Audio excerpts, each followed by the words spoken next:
used Google Earth to get a good look at the so-called Pulse nightclub, where 301 people were partying until 50 customers were murdered at 2 a.m. in the early hours of June the 12th. I count about a dozen parking spaces. What do you see? Let's take a moment to look at the two Florida Department of State documents where businesses are required to provide legal status of business operation.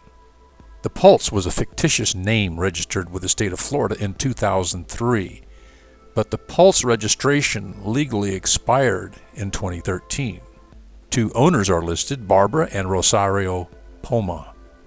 The annual business filing shows the entity name to be 1912 Orange Avenue LLC, with a principal place of business located at 5728 Major Boulevard, Suite 550, Orlando 33812. This is miles away from the nightclub at 1912 Orange Avenue.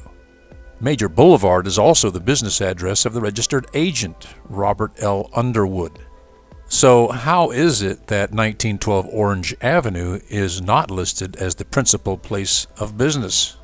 And the mailing address is not in Florida but in North Carolina at 3110 Edwards Mill Road, Suite 100 in Raleigh, with a registered agent listed at the Major Boulevard Orlando address and with Rosario Roma as business manager at the North Carolina address. This shell game of addresses and the expiration of Pulse as the registered fictitious name is more than just curious and requires more research. Returning to the nightclub, we see about a dozen parking spaces in a building that appears no bigger than a large home and incapable of accommodating 300 people as reported by the media. It would be interesting to know what the fire marshal determined to be the maximum capacity for this building. In fact, the Orange County property appraiser reports the gross indoor area is only 4,853 square feet with a meager 11 parking spaces. The replacement value of this entire building is less than $500,000.